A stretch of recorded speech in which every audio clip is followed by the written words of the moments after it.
오늘 말씀을 나누겠습니다. 울고 있는 마리아, 그녀와 함께 울고 있는 나. 요한복음 20장 1절에서 18절까지 말씀입니다. 함께 묵묵하시죠. 안식 후 첫날 이른 아침 아직 어두울 때에 막달라 마리아가 무덤에 와서 돌이 무덤에서 옮겨간 것을 보고 시몬 베드로와 예수의 사랑하시던 그 다른 제자에게 달려가서 말하되 사람이 주를 무덤에서 가져다가 어디 두었는지 우리가 알지 못하겠다 하니 베드로와 그 다른 제자가 나가서 무덤으로 갈새 둘이 같이 다름질하더니 그 다른 제자가 베드로보다 더 빨리 달아나서 먼저 무덤에 이르러 구피로 세마포 놓인 것을 보았으나 들어가지는 아니하였더니 시몬 베드로도 따라와서 무덤에 들어가 보니 세마포가 놓였고 또 머리를 쌌던 수건은 세마포와 함께 놓이지 않고 딴 곳에 개켜 있더라. 그때야 무덤에 먼저 왔던 그 다른 제자도 들어가 보고 믿더라. 저희는 성경에 그가 죽은 자 가운데서 다시 살아나야 하리라 하신 말씀을 아직 알지 못하더라. 이에 두 제자가 자기 집으로 돌아가니라. 마리아는 무덤 밖에 서서 울고 있더니 울면서 굽으려 무덤 속을 들여다보니 흰옷 입은 두 천사가 예수의 시체에 뉘었던 곳에 하나는 머리편에 하나는 발편에 앉았더라. 천사들이 가로되 여자여 어찌하여 우느냐? 가로되 사람이 내 주를 가져다가 어디 두었는지 내가 알지 못함이니이다. 이 말을 하고 뒤로 돌이켜 예수의 서신 것을 보나 예수신 줄 알지 못하더라. 예수께서 가라사대 여자여 어찌하여 울며 누구를 찾느냐 하시니 마리아는 그가 동산지기인 줄로 알고 가로되 주여 당신이 옮겨갔거든 어디 두었는지 내게 이르소서 그리하면 내가 가져가리이다. 예수께서 마리아야 하시거늘 마리아가 돌이켜 히브리 말로 라보니오 하니 이는 선생님이라. 예수께서 이르시되 나를 만지지 말라. 내가 아직 아버지께로 올라가지 못하였노라. 너는 내 형제들에게 가서 이르되 내가 내 아버지 곧 너희 아버지 내 하나님 곧 너희 하나님께로 올라간다 하라 하신대. 막달라 마리아가 가서 제자들에게 내가 주를 보았다 하고 또 주께서 자기에게 이렇게 말씀하셨다 이르니라. 아멘.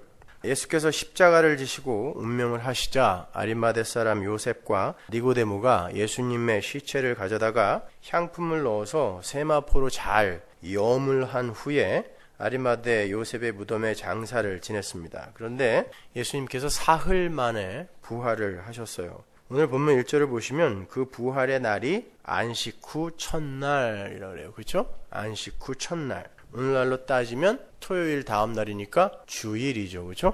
그래서 개혁교회는 주일을 예배의 날로 지키는 거죠. 안식일 교회는 안식일을 지키고요. 그렇다면 예수님은 왜 굳이 이틀도 아니고 나흘도 아닌 사흘을 무덤 속에 계시다가 부활을 하셨는가? 거기서부터 한번 시작해보죠. 마태복음 12장 38절 보세요. 그때 서기관과 바리새인 중 몇 사람이 말하되 선생님이여 우리에게 표적 보여주시기를 원하나이다. 예수께서 대답하여 가라사대 악하고 음란한 세대가 표적을 구하나 선지자 요나의 표적밖에는 보일 표적이 없느니라. 요나가 밤낮 사흘을 큰 물고기 뱃속에 있었던 것 같이 인자도 밤낮 사흘을 땅속에 있으리라.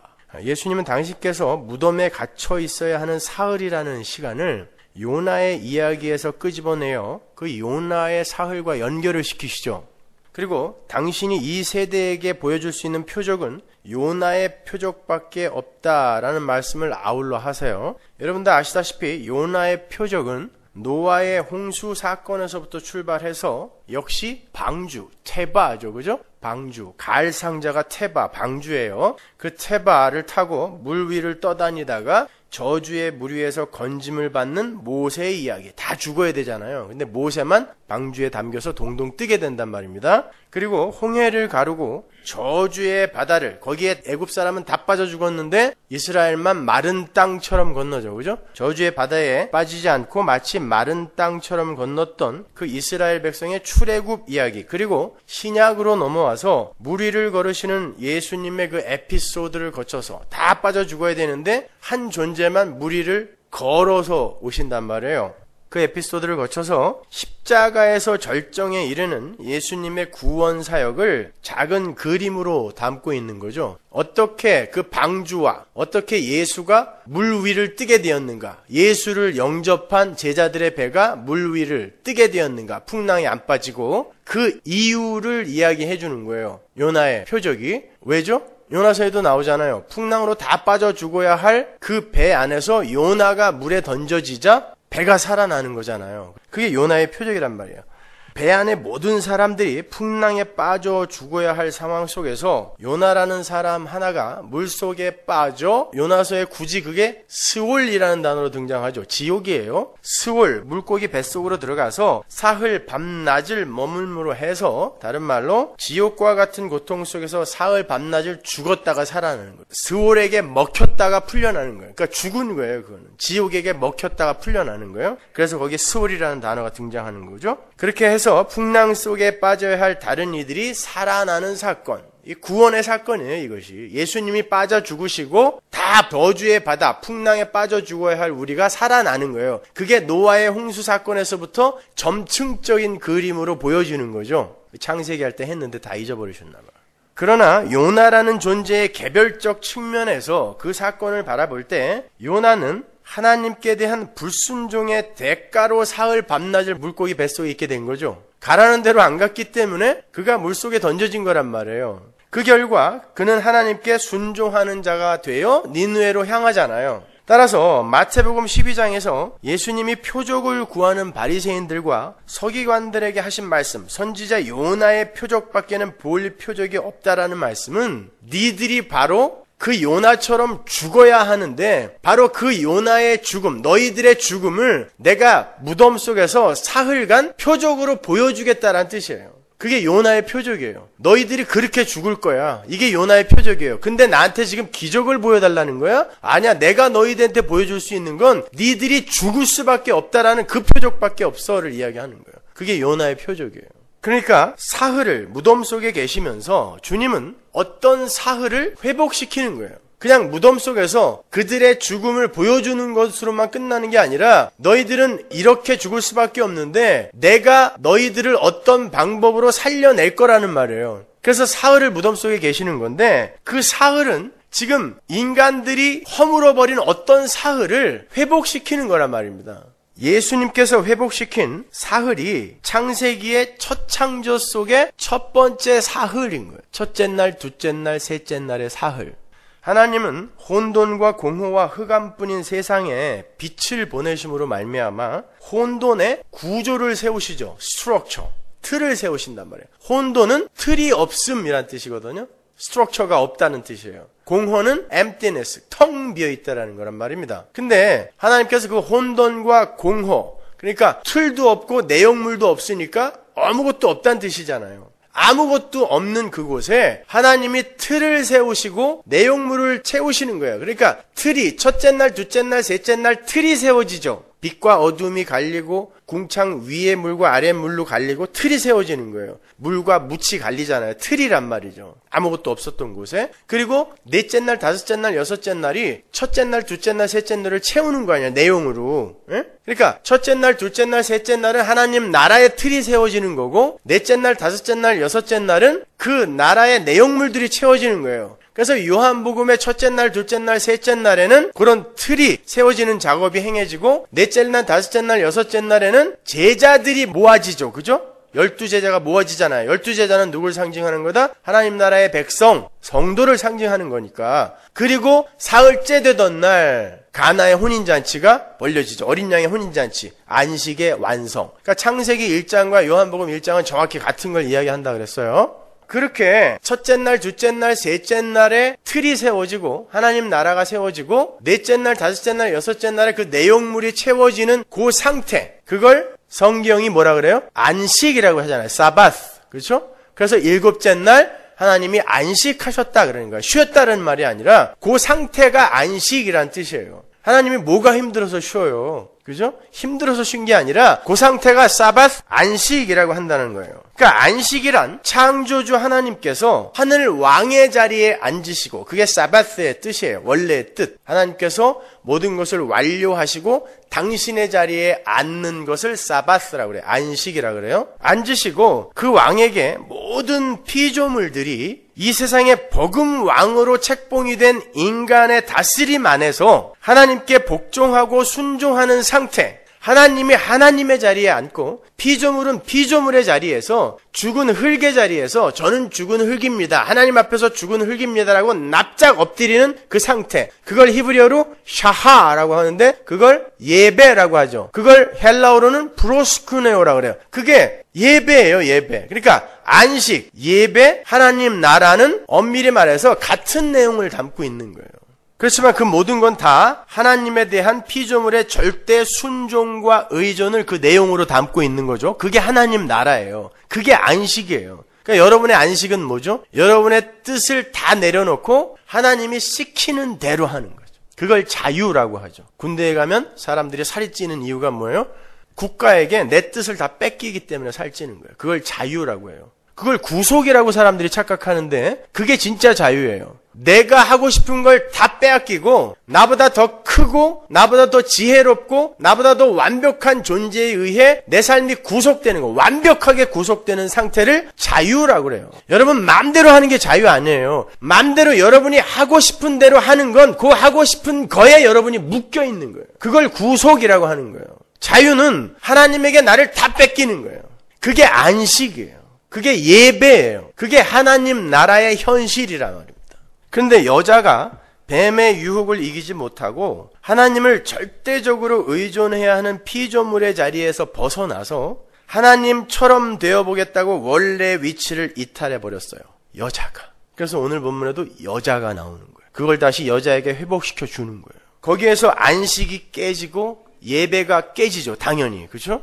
그리고 하나님 나라의 틀이 깨지는 거예요. 물론 다 상징적인 개념입니다. 하나님 나라는 다른 게 아니라 그랬어요. 피조물이 피조물의 자리에서 하나님을 하나님 대접해드리는 거. 그게 하나님 나라예요. 그게 안식이고 그게 예배란 말입니다. 여러분 죄라는 개념부터 여러분이 잘 가지고 계셔야 되는데 죄라는 건 인간들 사이에서 통용되는 개념이 아니라 그랬어요. 죄는 하나님과 피조물 사이에서 통용되는 개념입니다. 왜? 인간들, 하나님의 은혜가 배제된 인간들은 뭐예요? 그냥 네페시는 죄와 허물로 죽은 상태죠. 맞아요? 죽은 상태인데 그러면 움직이기는 하는데 죄와 허물로 죽어있는 존재, 그거를 뭐라 그래요? 좀비라 그러죠. 강시 콩콩거리면서 뛰어다니는데 시체잖아요. 자, 좀비가 좀비에게 어떤 해코지를 한 걸 여러분은 죄라고 합니까?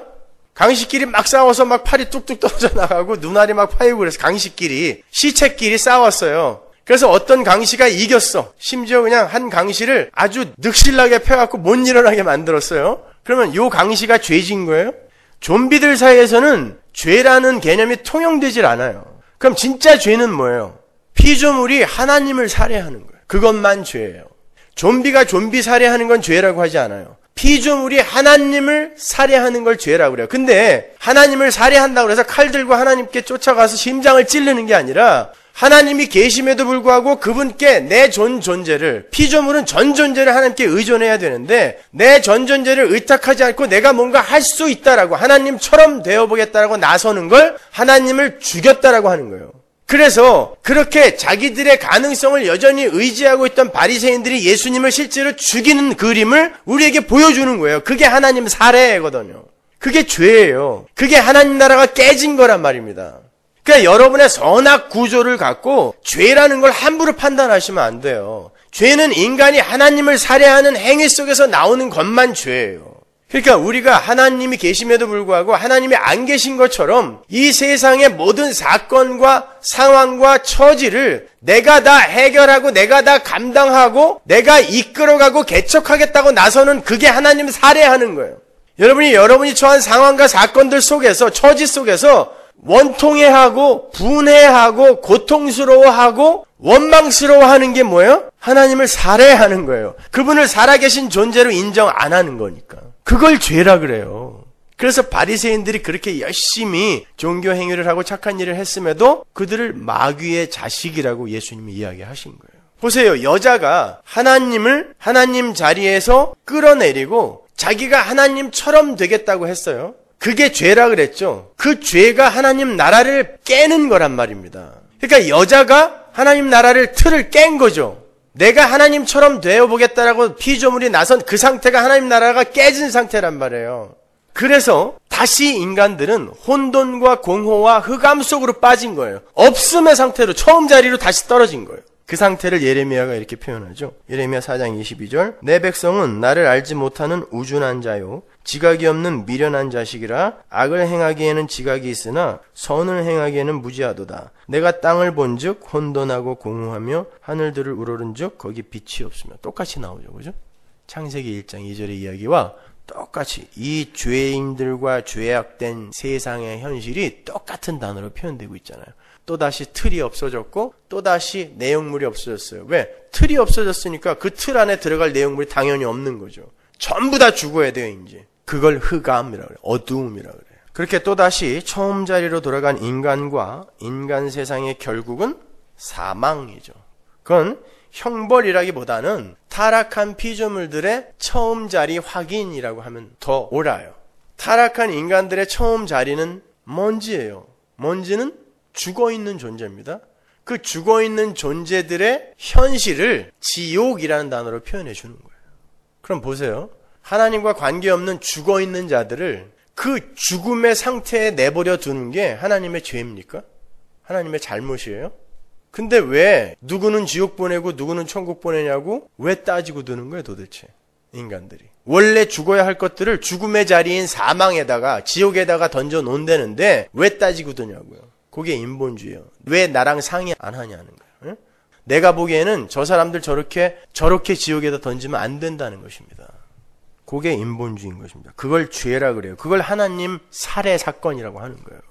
창조주이신 하나님께서 어떤 조치를 취해주지 않으면 인간들과 인간들의 세상은 결국 혼돈과 공허와 흑암이라는 영원한 죽음에 거하게 될 판이에요. 그게 모든 피조물의 처음 자리입니다. 그런데 하나님은 그 혼돈과 공허와 흑암의 세상에 새 언약이라는 걸 주세요. 새 언약. 성경에서 히브리 사람들의 개념에서 새 것이라는 뜻은 더 이상 새 것이 없다라는 뜻이거든요. 새 것. 그러니까 새 하늘, 새 땅이라는 건 새 하늘은 없다는 거예요. 더 이상. 그거보다 더 새 것은 없다는 뜻이에요. 그러니까 새 언약이라는 것은 그것 이상의 다른 언약이 없다는 뜻이거든요. 그러니까 새 하늘, 새 땅, 새 언약, 새 것, 새로운 피조물 다 마찬가지예요. 그게 완성의 자리라는 뜻이란 말입니다. 하나님께서 새 언약을 주셨어요. 새 언약. 하나님께서 당신의 능력과 지혜로 죽어야 할 자들 중에 얼마를 당신의 은혜를 쏟아부어 살려내겠다라는 거예요. 아니, 그럴 거면 진작 타락하지 못할 그런 완벽한 존재를 만드시지. 그래, 알았어. 이제 내가 만들게. 그게 새 언약이에요. 절대 이제 타락할 수 없는 그런 존재 내가 새롭게 창조할게. 이게 새 언약인 거예요. 이해 가세요? 왜 그렇게 옛 언약과 새 언약이 필요했는지는 제가 설교 시간마다 누차 설명해 드렸으니까 더 이상 설명 안 해도 되겠죠. 그죠? 그렇게 인간의 타락으로 또다시 혼돈과 공허와 흑암이 되어버린 이 세상의 현실 속으로 하나님 나라의 새 언약이 떨어져서 새로운 창조가 약속으로 주어져요. 그 새 창조는 영원히 흔들리지 않는 완전한 창조란 말이에요.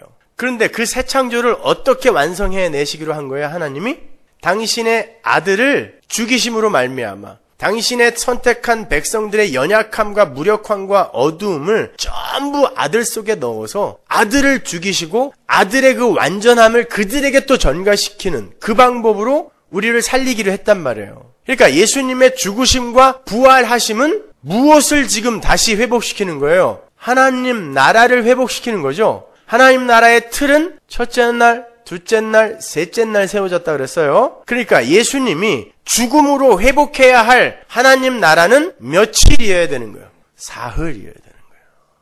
그래서 사흘 동안 무덤 속에 계시는 거예요. 나흘도 아니고 이틀도 아니고 꼭 사흘이어야 돼요. 그렇게 사흘을 무덤 속에 머무시던 주님께서 안식 후 첫날인 주일에 무덤을 열고 부활하셨어요. 그렇게 됨으로 말미암아 우리가 허물었던 하나님 나라가 하나님의 은혜에 의해 완전히 회복이 된 거죠. 그래서 또다시 새 안식이 찾아왔고 이제 절대 흔들릴 수 없는 새 안식, 또 새 예배가 신령과 진리로 드려지게 되는 새 예배의 현실이 우리에게 주어졌고 새 하늘과 새 땅이 열리게 되는 거예요. 이건 이제 변할 수 없어요. 그리고 영적으로 그건 이미 여러분에게 주어져 있는 거죠.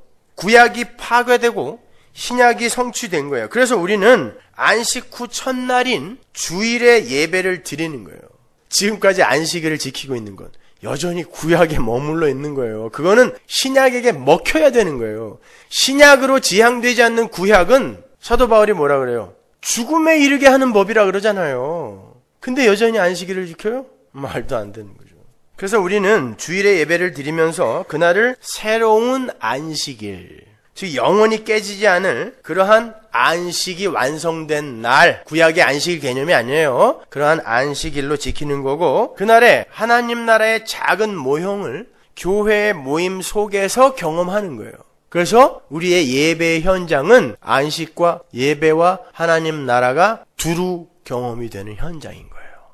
따라서 구약의 안식일은 깨어져야 되는 거고 신약의 안식일로 대체되어야 되는 거예요. 구약의 안식일, 즉 율법은 선악과 시험이죠. 율법은. 우리 인간은 그 선악과 시험에서 스스로의 힘을 발휘하여 정답을 내어놓을 수가 없는 존재잖아요. 그래서 선악과 시험을 통과하여 안 되는구나. 그때 생명나무가 선악과 시험 속에 들어있는 우리를 덮쳐서 생명나무가 선악과를 먹어버리고 은혜로 뚫고 들어와 버리는 거예요. 우리에게.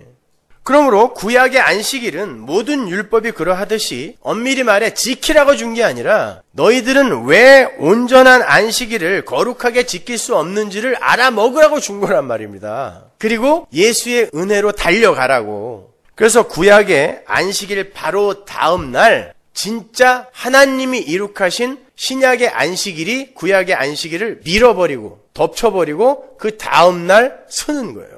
그렇게 예수님의 십자가 사건으로 회복이 될 것들이 예수님의 십자가 현장에서 모형으로 나타나죠. 어떻게 나타나요? 마태복음으로 한번 가볼까요? 27장 50절. 예수께서 다시 크게 소리 지르시고 영원히 떠나시다. 이에 성소 휘장이 위로부터 아래까지 찢어져 둘이 되고 땅이 진동하며 바위가 터지고 무덤들이 열리며 자던 성도의 몸이 많이 일어나되 예수의 부활 후에 저희가 무덤에서 나와서 거룩한 성에 들어가 많은 사람에게 보이니라. 예수님이 떠나가시자 휘장이 찢어져요. 휘장은 어떤 휘장이라고 그랬어요? 성소와 지성소를 가르는 휘장이죠. 그 휘장 안으로는 1년에 대제사장이 딱 한 번밖에 못 들어가요. 완벽한 결례를 행하고 난 다음에 딱 한 번. 그런데 휘장이 찢어졌다는 건 이제 그 지성소, 시은좌, 속죄소 속으로 아무나 들어갈 수 있게 된 거죠. 하나님의 은혜를 입은 모든 자들이 마구 드나들 수 있게 된 거예요. 그래서 여러분이 아무 때나 무릎 꿇고 하나님 부르는 거예요. 그게 지성소거든요. 하나님과 내가 대화하는 곳이니까. 그래서 우리는 이렇게 아무 때나 신령과 진리로 성령 안에서 어떤 장소가 아니라 성령 안에서 예배를 드리고 진리의 말씀으로 예배를 드리는 거예요. 무슨 재물 갖고 와가지고 그거 쪼개고 태우고 이러지 않아도 된단 말이에요. 이제는요. 이제 그렇게 해서 지성소와 성소를 가르던 휘장이 찢어진 거고 그건 곧 창세기 첫째 날에 궁창이 찢어지고 하늘과 땅이 휘장에 의해 갈라져 있었지만 이제 하늘과 땅이 연합되어지는 은혜의 현실이 이루어졌다는 뜻이기도 해요. 창세기 첫째 날, 둘째 날, 셋째 날은 언약을 담고 있는 거라 그랬죠. 그러니까 열심히 복습 안 한 사람들은 끝까지 설교 못 알아들어요. 아셨죠? 그러니까 처음 오신 분들은 그 처음 설교부터 다 들으셔야 돼요. 그래야 여러분이 겨우 한 50%는 알아들을 수 있어요. 아니면 절대 못 알아듣습니다. 그리고 두 번째로 땅이 진동하며 바위가 터졌다 그러죠. 땅이 진동하고 바위가 터졌다는 건 이 첫째 세상, 첫 번째 창조를 부정해버리는 거예요. 흔들어버리는 거예요. 그러니까 바위가 터지고 이 첫째 세상은 이제 흔들려지고 새 세상이 왔다는 거예요. 고린도후서 5장 17절 보세요. 그런즉 누구든지 그리스도 안에 있으면 새로운 피조물이라. 자, 피조물이라는 단어 자체가 새로운 창조가 또 일어났다는 뜻 아닙니까? 새로운 피조물이 누구예요? 여러분이에요. 어떻게 여러분이 새로운 피조물이 됐어요? 옛 피조물이었잖아요. 우리는 아담 속에서 태어났잖아요. 어떻게 새로운 피조물이 됐죠? 새 창조가 일어난 거예요. 예수 안에서. 새로운 피조물이라 이전 것은 지나갔으니 보라 새 것이 되었도다. 분명 전도서 기자는 구약의 전도서 기자는 해 아래 새 것 없다 그랬는데 신약에 와서 새 것이 나타났단 말이에요. 새 창조가 일어났단 말입니다. 그게 우리예요. 모든 것이 하나님께로 났나니 하나님이 다 낳으셨단 말이에요. 다 만드셨단 말이에요. 새 창조를. 그래서 옛 창조가 흔들리는 거예요. 땅과 바위 흔들어 버리는 거예요. 그럼 무덤이 열리고 성도들이 잠자던 성도들이 많이 일어나서 예루살렘 성 안으로 들어갔다 그래요. 생각해 보세요. 한 200년 전에 죽은 할아버지가 그 죽은 할아버지의 모습으로 살아났는지 20대 청년으로 살아났는지 아무도 몰라요. 그 할아버지가 와갖고 내가 200년 전에 죽은 니네 고조 할아버지다 이렇게 찾아왔다고 생각해 보세요. 여러분, 이 일이 역사적으로 일어난 거예요. 그들이 예루살렘 성에 들어와서 몇 년을 더 그 성에서 살았는지 아니면 곧 하나님 나라로 승천을 했는지 그건 아무도 몰라요. 그러나 왜 이 일이 일어났냐면 예수님이 부활을 하시자 예수님이 부활의 첫 열매잖아요. 고린도서에 나오죠. 부활의 첫 열매라는 건 그 뒤에 오는 나중 열매들이 이 첫 열매를 따라 줄줄이 하나님께 드려진다라는 이야기거든요. 그게 레위기 율법이에요. 첫 이삭 드리는 날의 율법. 조금 이따 제가 찾아드릴게요. 그러니까 진짜로 첫 열매가 예수님이 부활을 하시자 성도가 진짜 무덤을 열고 다음 열매들로 줄줄이 나오더라는 걸 보여주는 거예요. 그걸 보여주기 위해 하나님은 종말에 일어날 그 성도의 부활을 역사 속에서 한번 꽝 하고 보여주신 거예요. 야, 우리도 그런 거 한번 봤으면 왔다일 텐데. 예수 잘 믿을 텐데. 오늘 설교 내용이 그 사람들이 지금 여기 한 500명 나타나도 하나님이 선택하지 않은 자는 못 믿는다예요. 오늘 설교 내용이. 나사로와 부자의 이야기에서 하나님이 말씀하시잖아요.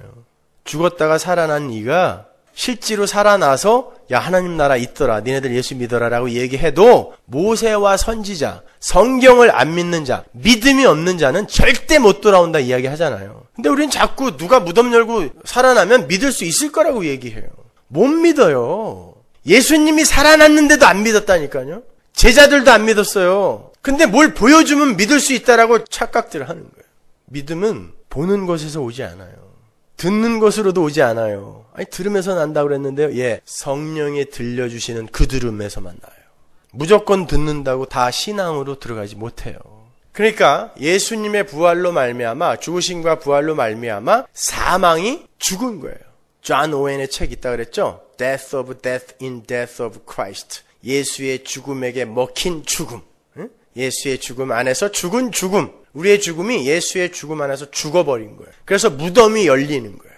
그러니까 이게 다 뭐냐고요. 예수님의 죽음과 부활은 전부 우리에게 어떤 유익을 준 거예요? 하나님 나라, 영생, 구원을 선물한 거예요. 그것 말고 다른 거 없어요. 그것 말고 십자가와 부활로 인해서 우리에게 다른 유익이 주어지는 것이라면 그 현장에 그 일이 일어났어야 돼요. 로마 군병들의 은리가 금리로 다 변했어야 되고 금가루가 막 떨어져야 돼, 천장에서. 요즘 그런 거 많이 하죠? 그런 일 없었단 말입니다. 예수님의 십자가와 부활은 하나님 나라의 회복, 영생, 구원, 그거 이외에 없어요. 근데 그건 눈에 보이지도 않아. 그래서 믿음이라는 게 필요한 것입니다. 이것이 그리스도 안에 있는 자들에게 주어지는 복이에요. 유일한 복. 여자에 의해서 허물어진 하나님 나라가 예수 그리스도의 공로와 은혜에 힘입어서 최초의 부활의 목격자가 누구예요? 여자란 말이에요. 여자에게 다시 무상으로 주어지는 거예요. 최초의 에덴 동산에서는 여자가 남자에게 버림받았습니다. 남자가 오히려 여자에게 죄를 다 뒤집어 씌우죠. 저 여자가 그랬다고, 지도 먹었으면서. 그래서 거기에 일부러 동산지기라는 단어가 나오고 동산이라는 단어가 나오는 거예요. 근데 두 번째 동산에서의 마지막 아담은 죽어야 할 여자 막달라 마리아, 그 창녀였던 마리아, 죽어야 할 죄인인데 그 여자의 죽음을 가져가서 대신 죽으시고 살아나셔서 이 여자를 살려내시는 거예요. 자기가 죽음으로 말미암아. 첫 번째 동산에서의 아담의 실패를 두 번째 동산에서 마지막 아담이 성취해내시는 거예요. 그게 복이에요. 우리에게 주어진 복. 그 여자가 바로 나라니까요. 교회. 그래서 교회를 어린 양의 신부라고 하는 거예요. 여자라고 하는 거예요. 그 마리아가 우리란 말입니다. 마라, 마리아, 미리암 다 똑같은 말이라고 그랬죠. 쓰다, 괴롭다, 고통스럽다. 그 저주의 현실에서 우리를 나오미로 뒤집어 엎어버리는 거예요. 바꿔버리는 거예요. 그게 구원이란 말입니다. 그게 십자가와 부활인 거예요. 따라서 예수님의 부활은 울 일이 아니라 기뻐 뛰며 춤을 추어야 할 일인 거잖아요. 이게 우리에게 주어지는 거니까. 예수님은 당신의 제자들에게 그리고 당신을 쫓던 무리들에게 당신의 죽음과 부활을 수차례 반복하여 말씀하셨죠. 그런데 안식 후 첫날 예수님께서 부활하신 그날에 예수님의 최측근 중 한 사람인 마리아가, 여자가 예수님의 무덤에 와서는 예수님이 안 계신 것을 보고 슬퍼하며 우는 거예요. 굉장히 기특한 건가요? 잘 생각해 보세요. 그러면 어떤 상황이면 안 울었을까요? 시체가 거기 있으면 안 울었을까요? 생각을 해보세요. 그 운 게 기특하다고 그냥 생각만 하지 마시고, 그러면 마리아가 안 울려면 어떻게 돼야 돼요? 시체가 거기 있어야 돼요? 그러니까 마리아가 운 건 잘한 게 아니라는 거예요. 예수님은 지금 당신 백성들의 구원을 위해서 말씀대로 죽으신 후에 말씀대로 살아나신 거예요. 그런데 예수님의 시체가 없어졌다고 통곡을 하는 거예요. 눈에 보이는 현상으로 통곡하고 있는 거예요. 이게 인간의 한계란 말입니다. 이게 구약의 한계인 거예요. 마리아가 구약의 한계를 그대로 드러내 보여주고 있는 거예요. 오죽하면 천사가 나타나서 너 왜 우니? 라고 달래줘요. 울지 마 라는 뜻이에요. 우는 이유를 말해봐가 아니라 울지 마, 이거 울 일이 아니야 라고 천사가 달래준단 말입니다. 그리고는 울고 있는 마리아에게 예수님께서 당신 말씀대로 살아나신 것이라고 설명을 해줘요.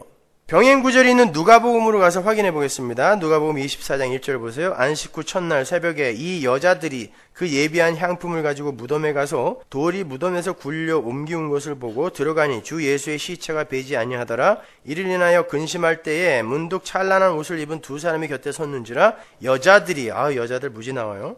두려워 얼굴을 땅에 대니 두 사람이 이르되 어찌하여 산 자를 죽은 자 가운데서 찾느냐. 여기 계시지 않고 살아나셨느니라. 갈릴리에 계실 때에 너희에게 어떻게 말씀하신 것을 기억하라. 이르시기를 인자가 죄인의 손에 넘기워 십자가에 못 박히고 제3일에 다시 살아나야 하리라 하셨느니라 한데, 그렇게 여러 번 말씀하셨는데 왜 울어? 왜 울어? 예수님께서 제자들과 당신을 쫓던 이들에게 당신의 죽음과 부활에 대해서 말씀하신 곳 몇 군데만 제가 찾아드릴게요. 마태복음 16장 21절. 이때로부터 예수 그리스도께서 자기가 예루살렘에 올라가 장로들과 대제사장들과 서기관들에게 많은 고난을 받고 죽임을 당하고 제3일에 살아나야 할 것을 제자들에게 비로소 가르치시니 베드로가 예수를 붙들고 간하여 가로되 주여 그리 마옵소서 이 일이 결코 주에게 미치지 아니하리이다. 예수님은 지금 죽었다가 살아나서 너희들에게 정말 큰 선물을 주시겠다고 하는데 인간은 말리죠. 이게 구약이에요. 안 돼요. 죽지 마세요. 이게 구약. 살아서 날 도와달라는 거야. 눈에 보이는 것으로.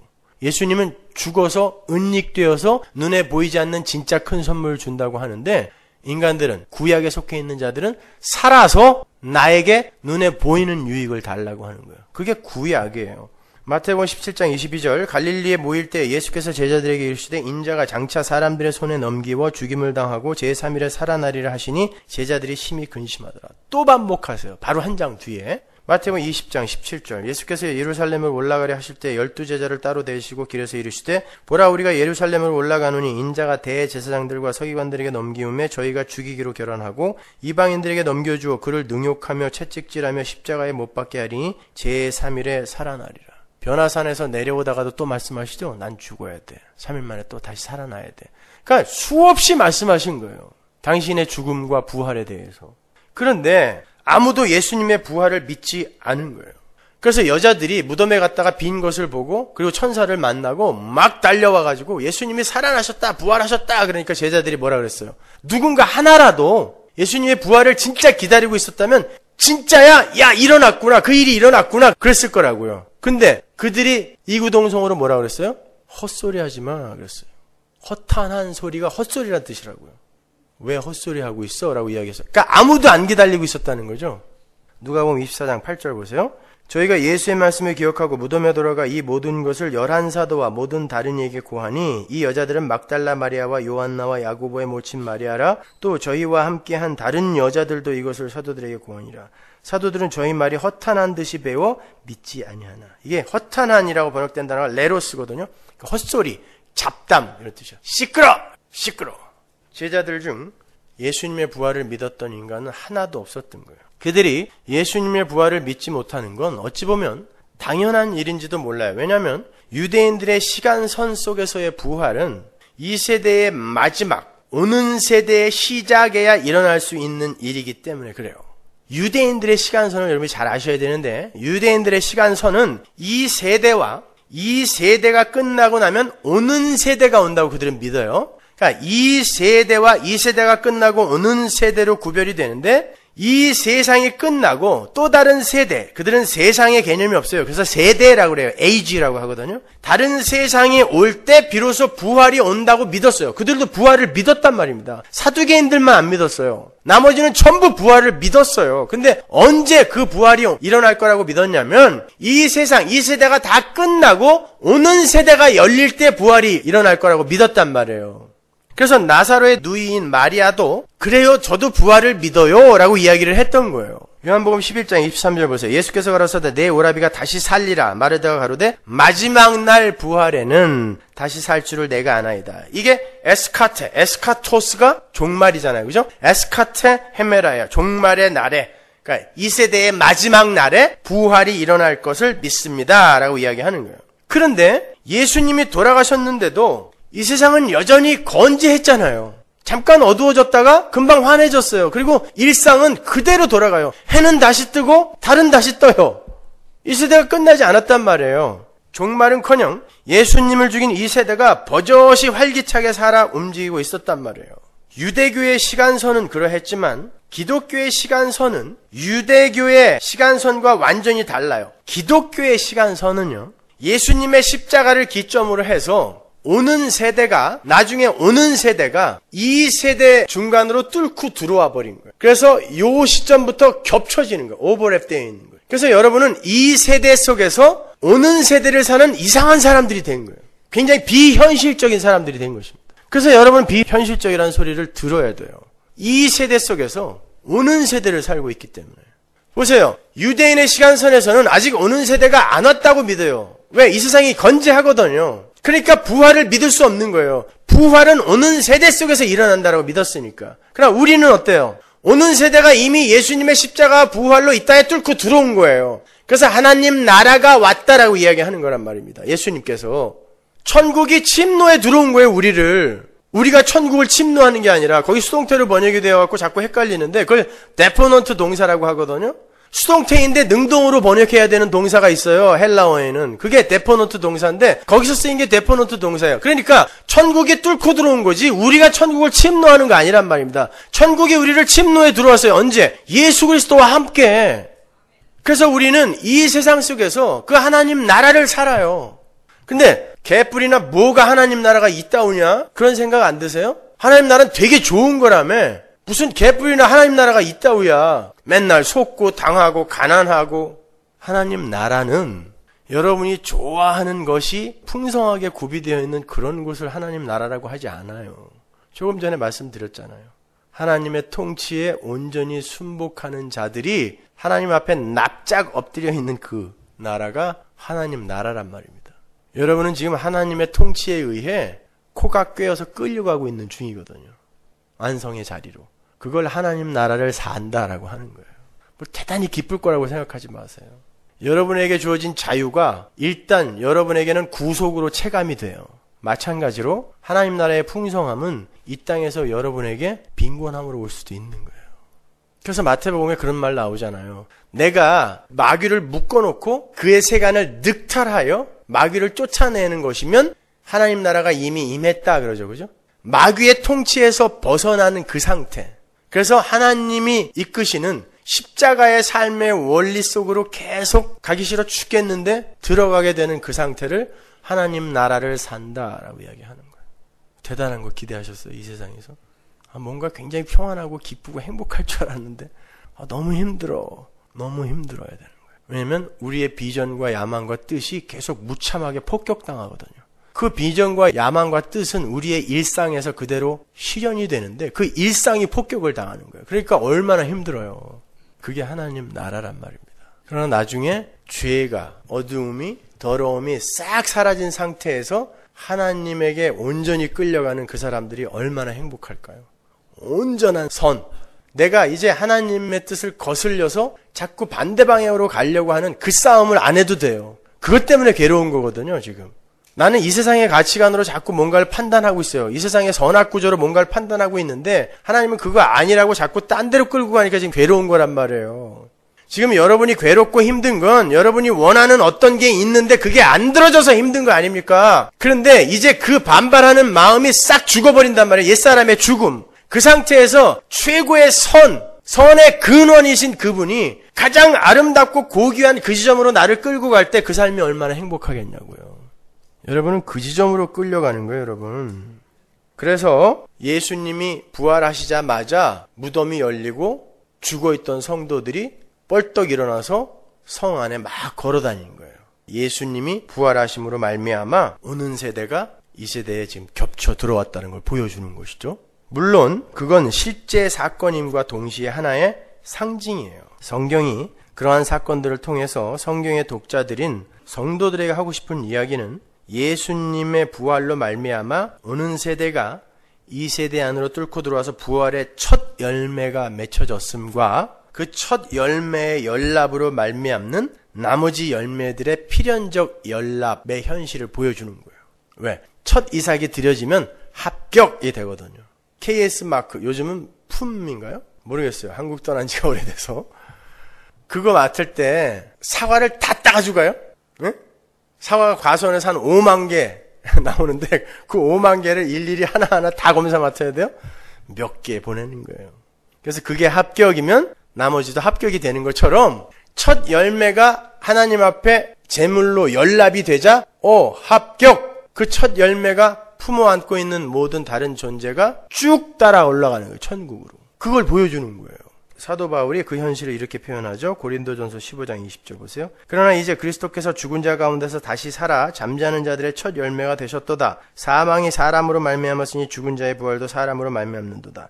아담 안에서 모든 사람이 죽은 것 같이 그리스도 안에서 모든 사람이 삶을 얻으리라. 그러나 각각 자기 차례대로 되리니 먼저는 첫 열매인 그리스도요. 다음에는 그리스도 강림하실 때 그에게 붙은 자요. 우리가 붙은 자란 말이에요. 잘난 척하지든 마세요. 그러니까 붙어서 겨우 구원받았으면서 그 후에는 나중에 저가 모든 정사와 모든 권세와 능력을 멸하시고 나라를 아버지 하나님께 바칠 때라. 예수님은 부활의 첫 열매가 되심으로 이 세대 속에서 오는 세대를 여신 거예요. 그리고 첫 열매가 되어서 하나님께 드려짐으로 해서 그 첫 열매에 속한 다음 열매들도 역시 부활에 참여하게 된 것임을 확증하신 거예요. 그 이야기가 레위기에 나와요. 레위기 23장 9절. 여호와께서 모세에게 일러 가라사대 이스라엘 자손에게 고하여 이르라. 너희는 내가 너희에게 주는 땅에 들어가서 너희의 곡물을 거둘 때 위선 너희의 곡물의 첫 이삭 한 단을 제사장에게로 가져갈 것이요 제사장은 너희를 위하여 그 단을 여호와 앞에 연납되도록 흔들되 안식일 이튿날에 흔들 것이며 고스톱 생각하지 마세요. 너희가 그 단을 흔드는 날에 1년 되고 흠없는 수양을 번제로 여호와께 드리고 그 소제로는 기름 섞은 고운 가루 에바 10분 1을 여호와께 드려 화제를 삼아 향기로운 냄새가 되게 하고 전제로는 포도주 흰 4분 1을 쓸 것이며 너희는 너희의 아버지 하나님께 예물을 가져오는 그날까지 떡이든지 볶은 곡식이든지 생 이삭이든지 먹지 말지니 이는 너희가 그 거하는 각처에서 대대로 지킬 영원한 규례니라. 첫 이삭 드리는 날에 대한 규례인데요. 첫 이삭 드리는 날은 정확하게 유월절 3일 후예요. 예수님이 유월절에 죽으시고 3일 후에 부활하셨죠. 첫 이삭이 그때 드려지는 거예요. 하나님께 온전히 그게 드려지면 나머지가 다 합격이 되는 거예요. 이건 하나님께 다 바쳐진 거야 라고 쳐지는 거죠. 그게 바쳐지지 않았을 때 하나님께 연합이 온전히 되지 않았을 때 그걸 먹으면 죄예요. 큰일 나는 거예요. 그러면 부정한 자가 되는 것이죠. 그러니까 보세요. 예수님이 첫 열매로 부활하셨어요. 이제 승천하여 하나님께 온전히 연합이 되었다라는 인정을 받아야 돼요. 물론 상징이지만. 근데 승천도 안 했는데 마리아가 붙들라 그랬죠. 먹으면 안 된다 그랬어요. 그래서 못 만지는 거예요. 내가 하나님 나라에 올라갔다가 그래서 하나님으로부터 합격 판정을 받아야 너희들은 비로소 그때 나를 가질 수 있다는 뜻이에요. 그게. 그래서 못 만지는 거죠. 바로 그 현실이 오늘 본문에 그대로 그려지고 있는 거예요. 예수님은 첫 이삭 드리는 날에 첫 열매로 하나님께 드려져요. 바로 지금 예수님이 부활한 그날이 첫 이삭 드리는 날이었어요. 그때 드려진단 말입니다. 근데 아직 승천을 하지 않으신 상태이기 때문에 인간들에게 그분의 부활이 적용이 안 되는 거예요. 아직까지. 뿐만 아니라 예수님이 첫 이삭 드리는 날에 첫 열매로 하나님께 드려지는 형국으로 일어난 예수님의 부활은 첫 이삭인 예수님에게 속한 나머지 이삭들이 전부 하나님께 드려지게 되는 연합의 교리를 담고 있는 거죠. 그게 유니온 크라이스트예요. 첫 열매로, 첫 이삭으로 예수님이 드려지고 거기에 그냥 우리는 연합되어서 접붙임 받아서 거저 구원되는 거예요. 자, 지난주에는 생명나무와 선악과 나무를 예로 들어서 선악과의 시험을 통과하지 못한 자는 절대 생명나무를 만질 수 없다. 그룹과 화염검으로 막혀 있었으니까 그거 갖고 설명해드렸죠. 똑같은 얘기예요. 이 선악과의 시험은 예수만이 통과할 수 있는 거잖아요. 그렇죠? 근데 그 예수가 이 선악과 시험을 통과했다는 것을 알려면 성령이 내려와야 되니까 예수님께서 승천하여 성령이 내려오셔야 예수님이 우리의 선악과 시험을 다 통과하시고 우리에게 생명나무를 거저주신 거구나를 알게 되니까 그 전까지는 생명나무를 못 만지는 거죠. 똑같은 이야기란 말이에요. 예수님이 첫 열매로 하나님께 드려지고 연납이 온전히 되어져야 마리아가, 우리예요. 마리아는 마라들, 이 세상의 마라들, 그 마라들이 예수님을 내 것으로 연합되어 가질 수 있는 거예요. 바로 그러한 연유에서 예수님 무덤 안에 천사 둘이 있었던 거예요. 오늘 본문 11절과 12절을 보세요. 마리아는 무덤 밖에 서서 울고 있더니 울면서 굽으려 무덤 속을 들여다보니 흰옷 입은 두 천사가 예수의 시체에 누웠던 곳에 하나는 머리편에 하나는 발편에 앉아있더라. 여러분 지금 이 구절을 읽으시면서 조금 이상한 생각이 안 드세요? 예수님은 지금 그 자리에 없으세요. 그리고 그 예수님을 쌌던 세마포만 놓여있는 상태거든요. 근데 어떻게 발 쪽, 머리 쪽이 어떤 쪽인지 어떻게 알고 이렇게 썼을까요, 여러분? 예수님을 쌌던 세마포가 그 자리에 그대로 마치 몸이 기체가 빠져나간 것처럼 쏙 빠져나간 거예요. 그래서 그들이 여기가 머리 쪽이고 여기가 발 쪽이구나를 분명히 알 수 있었던 거예요. 머리 쪽엔 수건이 있었거든요. 거기서 수건이 개켜 있었다 그러죠. 예수님이 쑥 빠져나와서 얼굴에 수건은 내가 이것도 쓰고 있었네. 이렇게 벗어서 이렇게 개고 나온 게 아니라 그 개키다라는 단어 자체가 감싸다라는 뜻이거든요. 감싸 있었던 게 내용물이 쑥 빠짐으로 폭 주저앉은 상태를 이야기하는 거예요. 그게 개켜 있다라는 뜻이에요. 그러니까 예수님이 돌아가시고 세마포로 꽁꽁 염하는 어떻게 하는지 아시죠? 꽁꽁 싸는 거예요. 세마포로 싸고 얼굴을 수건으로 감아놨단 말이에요. 근데 마치 기체가 빠져나가듯 몸은 쏙 빠져나가고 그 예수님을 쌌던 수건과 세마포만 그 자리에 그대로 남아있는 거예요. 예수님의 부활이 확실하다는 거죠. 유대인들이 도적설, 기절설 여러 가지 학설들을 많이 내놨죠. 예수님의 시체를 누가 훔쳐간 거다. 아니다. 예수님이 잠깐 기절했다가 깨보니까 무덤 속이라서 다시 기어 나와갖고 저 유럽 어딘가에 가서 누구랑 막달라 마리아랑 결혼해서 자식을 낳았다고 그런 논리들을 많이 펴잖아요. 여러분 옆구리를 찔리고 그리고 십자가에 하루 종일 매여있던 분이 그 무덤을 막고 있는 돌을 굴리고 그 앞에 있는 군병들을 피해서 도망갈 수가 있을까요? 그리고 그렇게 황급히 도망가시는 분이 세마포를 다 푸른 다음에 그대로 자기가 쌌던 대로 이렇게 싸서 그 자리에 놓고 수건도 그 자리에 놓고 뻘개 벗고 도망갔단 말이에요. 누가 훔쳐간 거라는 그 도적설도 그래요. 훔쳐가려면 밖에서 군병들이 지키고 있는데요. 싼 채로 짊어지고 냅다 떼야지 그걸 전부 벗겨서 그 자리에다가 놓고 수건도 그 자리에다가 그냥 잘 이렇게 개놓고 그리고 알문만 가지고 도망갔다는 게 말이 안 되잖아요.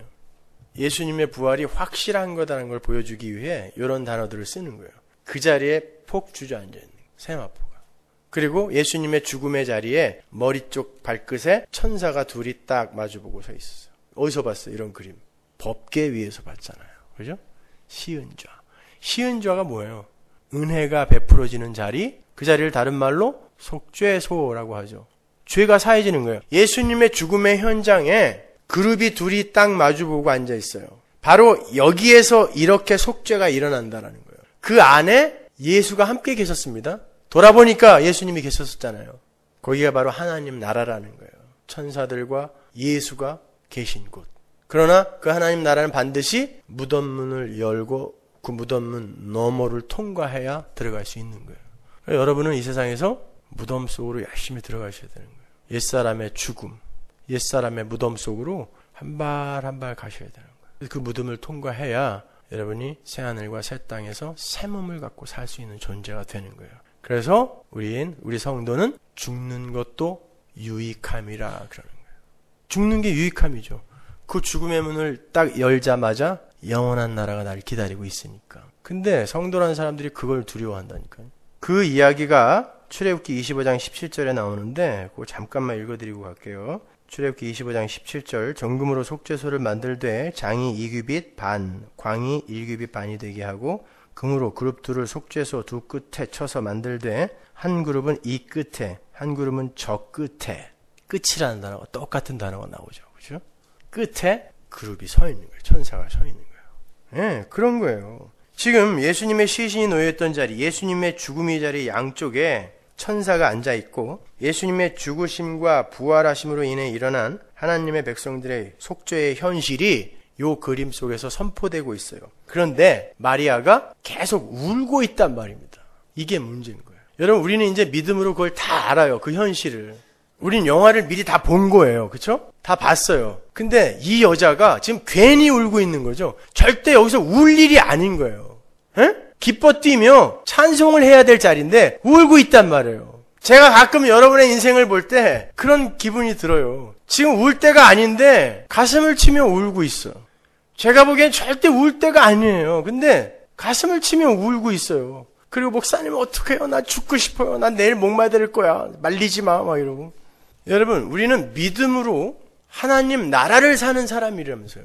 근데 왜 눈에 보이는 현실을 보고 마리아처럼, 그 미련한 마리아처럼 그 영광스러운 하나님 나라의 현실이 거기서 펼쳐지고 있는데 왜 거기서 울고 있냐고요. 여러분, 지금 하나님 나라에 들어와 있다면서요. 오는 세대에서 첫 번째 부활에 참여하여 하나님 나라를 살고 있다며 왜 자기가 원하는 게 눈에 보이지 않는다고 거기서 울고 있냐고요. 바보들이죠. 그러니까 하나님은 나오미로 지금 바꿔놨다 그러는데 아니에요. 난 아직도 마리아예요. 자기가 우기고 있는 거예요. 아니야, 내가 죽었다 살아났다니까. 그렇게 예수님이 눈에 보이지 않는다고 자기의 감정대로 통곡을 하고 있는 그 마리아를 때때로 우리가 굉장히 기특하게 보기도 해요.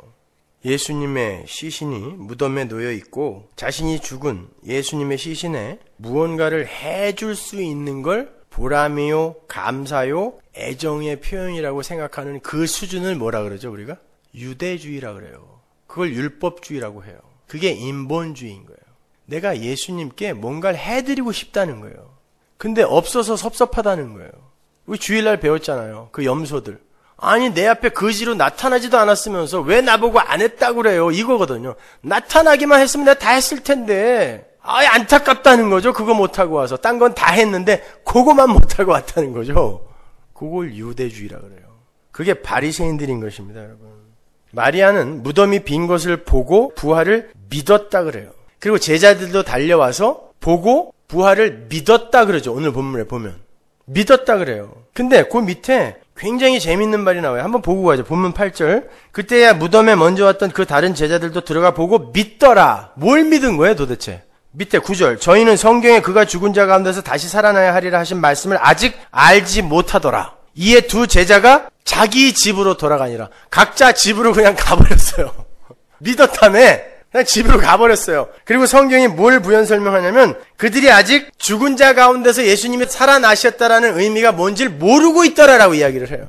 그러니까 뭔가를 보고 내가 이건 믿는다라고 내 의지를 발동하여 나는 믿어, 나는 확신해 라고 하는 것, 그거 중요하지 않다는 거예요. 구원의 확신 마찬가지예요. 내가 자꾸 구원의 확신을 내가 가지려고 하는데 여러분, 그거 큰 오산이에요. 누가복음 24장에 보면요, 예수님이 제자들에게 나타나서 손도 보여주시고 옆구리도 보여주시고 손도 넣어보라 그래요. 그리고는 그래도 못 믿을까봐 생선까지 드세요. 그리고 나는 영혼이 아니야. 나는 부활한 몸이야. 난 살도 있고 피도 있다. 만져봐. 만지게까지 했단 말이죠. 제자들이 만졌습니다. 그리고 여드레 후에 도마에게 안 보여줬다고 또 나타났어요. 도마야, 어디 갔다 왔니? 날 봐. 옆구리에 손 좀 한번 넣어볼래? 옆구리가 뻥 뚫렸어요. 손을 넣어봤단 말입니다. 제자들이 또 봤어요, 그거. 그리고 40일을 수시로 나타나셨어요. 그리고 한 번에 500여 형제에게도 나타났어요, 예수님이. 근데 제자들이 어떻게 했습니까? 고기 잡으러 갔습니다. 베드로가 난 고기 잡으러 간다 그랬더니 머리 긁적이면서 다 쫓아갔잖아요. 응? 보세요. 여러분이 예수님이 여러분 눈앞에 나타나면 여러분이 믿을 수 있을 거라고 자꾸들 이야기들 하시는데, 그래요. 예수님이 눈앞에 나타나도 고기 잡으러 가는 인간들이 인간이에요. 그런데 무슨 기적을 보고 여러분이 예수를 믿겠다는 것입니까? 어떤 기적이 여러분을 신앙 안으로 끌어들어올 수 있을 것 같아요? 착각들 하지 마세요. 예수님이 나타나서 옆구리에 손까지 넣어줬는데도 고기 잡으러 가는 인간들이에요. 그리고 예수님이 승천하실 때 와갖고 예수님 그냥 올라가시면 어떻게 해요? 아, 이때입니까 참? 요 때가 이스라엘을 회복할 때입니까? 왜 영의정 돼야 되거든요. 내가 좌의정 우의정 돼야 되는데 예수님 그냥 가면 어떡하냐고. 그게 뭘 보여주는 거예요? 너희들은 눈에 보는 것으로 또 너희들이 들어 지식으로 갖고 있는 것으로 절대로 예수 못 믿는다를 보여주는 거예요. 그래서 엠마오 마을로 내려가는 두 제자에게 예수님이 나타나시죠. 그래놓고 25리를 같이 갑니다. 25리면은 10km죠. 10km면 꽤 먼 거예요. 계속 같이 가는데 제자들이 뭐라 그러냐면은 그가 이스라엘 나라를 구속하실 자로 바랬다라고 이야기해요. 그 바라다라는 말이 희망이란 뜻이거든요. 이스라엘 나라, 다윗의 왕국으로 회복해 주실 것을 내가 희망하고 있었다는 거예요. 근데 죽었다는 것입니다. 이게 예수님의 부활의 소식을 들은 제자들이에요. 듣고도 여전히 이 세상 눈에 보이는 자기에게 유익이 되는 세상의 가치와 힘, 그것을 공급해 주는 분이 메시아다라는 그 사상, 민속 메시아 사상에서 못 벗어나는 거예요. 그랬더니 예수님이 계속 듣다가 너무 답답하시니까 모세와 시편을 비롯하여 모든 성경에 자기에 대하여 기록되어 있는 말씀을 설명해 줬다 그래요. 그러니까 구약 성경 전체가 누구에 대해 기록되어 있는 거예요? 예수에 대해서. 욥처럼 무슨 고난을 열심히 이기면 나중에 10배로 튀겨준다더라. 신명기 28장 들어가도 복을 받고 나가도 복을 받고, 이런 거를 여러분이 뚝대에서 적용하시면 안 돼요. 공식처럼. 구약은 전부 예수의 필연성, 십자가의 필연성을 설명하는 거거든요. 보세요. 예수님이 살아계셨을 땐 제자들에게 희망이 있었어요. 바랐더라 그러잖아요. 근데 예수님이 십자가에서 죽으셨어요. 그러면 그들에게 이제 진짜 소망이 이루어진 거거든요. 하나님 나라가 주어진 건데 소망이 주어지게 되니까 그들의 희망이 작살나는 거예요. 내가 이스라엘 나라를 우리 주님이 회복할 걸 바랐는데 그분이 돌아가심으로 말미암아 희망이 작살났다. 그런데 그 이면에 있는 그 소망이 그를 덮고 있는 모습을 우리는 보잖아요. 근데 왜 여러분의 삶의 현실에서는 그걸 못 보냔 말이에요. 여러분의 삶 속에서 희망이 자꾸 폭격을 당하는 건 눈에 보이지 않는 소망이 여러분을 지금 점령해가고 있는 중이란 말입니다. 예수님은 부활하셨어요. 그리고 은닉되어 계셔야 돼요. 여러분 눈에 보이면 안 돼요. 근데 눈에 보이게 해달라고, 눈에 보이는 것으로 도와달라고 계속 울고 계시지 않습니까? 기도하면서 통곡하는 주된 이유가 뭐예요? 눈에 보이는 거 나에게 안 줘서 그런 거 아닙니까? 여러분 예수님이 그렇게 자기에 대한 이야기를 풀어서 설명해 주자 그 제자들의 마음이 뜨거워졌다 그래요. 예수님을 봤을 때도 몰랐어요. 만졌을 때도 몰랐어요. 근데 예수님이 떡을 떼어서 주고, 그게 예수님의 십자가를 상징하는 거잖아요. 몸이 그들에게 먹혀지고 하나님의 말씀이 이해가 되게 해주셨어요. 그랬더니 눈이 딱 띄어져서 예수님이네 알아봤어요. 그 즉시 사라지시는 거예요. 왠지 아세요? 신앙이라는 건 눈에 보이는 것으로 하는 게 아니라는 걸 보여주는 거예요. 그러니까 그들이 눈이 뜨이자마자 사라지는 거예요. 구약 때까지는 예수님이 나타나세요. 기적으로 나타나세요. 예수님이 십자가 지시기 전까지는 구약이에요. 기적이 많이 일어나야 돼요. 그러나 성령이 오시고 믿음이 왔잖아요. 믿음은 보이지 않는 걸 실체로 받아들이는 거라면서요. 그럼 내 안에 믿음이 왔다라는 증거가 뭐예요? 하나님이 예수가 은닉되어서 부활해서 없어졌는데 나에게 그분이 이루는 영광의 현실이 보여야 되는 거란 말입니다. 그러면 여러분의 현실 속에서 예수가 안 보이고 예수가 가시적으로 여러분을 안 돕는다 할지라도 여러분이 울어야 돼요? 안 울어야 돼요? 안 울어야 되는데 왜 울고 있냔 말이에요. 말은 잘해 아주 그냥. 대답은 또박또박 잘하시는데 삶 속에서 그게 안 나타나잖아요. 여러분 예수님은 살아계세요. 안 죽었다니까요. 근데 왜 예수님이 죽어있는 것처럼 사세요? 살아서 여러분 안으로 지금 뚫고 들어와서 은닉되어 있는 상태로 여러분을 끌고 계세요. 그러면 지금 여러분의 현실이 안 보이는 그분이, 살아계셔서 안 보이는 그분이, 죽었으면 보여야 돼요. 근데 살아계시기 때문에 안 보여요. 지금 믿음의 시대이기 때문에, 오는 세대거든요. 그게 나중에 이제 종말의 때에 이 지금은 안 보이는, 그리고 지금 오는 세대와 이 세대와 섞여 있는 그 하나님 나라가 나중에 극치, 그 종말의 때에 컨서메이션, 극치에 이를 거예요. 그때 확 드러나는 거예요. 지금은 아니라니까요. 그러니까 울면 안 돼요. 울면 안 돼. 산타 할아버지는 우는 아이들에게는 선물을 안 주신대잖아요. 여러분 신앙은 다른 종교인들처럼 그렇게 눈에 보이는 것을 얻어내는 것에 목적을 두고 사는 게 아니란 말입니다. 보이지 않는 하나님 나라를 모르니까 그냥 이 땅에서 눈에 보이는 것이로라도 나를 위로하려고 자꾸들 그러는 건데, 그러니까 말씀을 배우셔야죠. 천사들이 뭐라 그래요? 눈으로 예수님을 봤는데 뭐라고 이야기하냐면 예수님이 너희들에게 하셨던 그 말씀을 다시 생각하라 그러잖아요. 그리고 예수님도 말씀을 풀어주시잖아요. 말씀 속에 뭐가 들어있어요? 안 보이잖아요. 그러나 말씀 속에 하나님이 이 세상에 말씀으로 오셨잖아요. 말씀 속에 하나님이 들어있다고요. 어떻게 알아요? 믿음으로 안다니까요, 그걸. 아니, 어떻게 믿음이 왔죠? 성령이 내려오셨잖아요. 첫 열매가 하늘로 올라가서. 그러면 여러분은 그 믿음으로 보이지 않는 것을 보는 분이 되셔야 돼요. 자꾸 보여달라고 울지 마세요. 참, 오늘은 좀 짧게 하려고 그랬는데 다음 주에 하죠. 내용은 다 이해를 하셨죠? 요한복음 20장 1절부터 18절까지의 내용 한 줄도 안 빼놓고 다 설명해 드린 거예요. 여러분, 우리는 지금 예배와 안식과 하나님 나라가 회복되어 있는 그 영광된 현실 속에서 그 보이지 않는 현실을 믿음으로 살아가는 존재여야 돼요. 그럼 여러분은 일상에게 휘둘리시면 안 돼요. 일상에서 일어나는 사건과 여러분을 괴롭게 하는 사람들, 그런 것으로 일희일비하지 마시고 부활하신 예수께서 이루어 놓은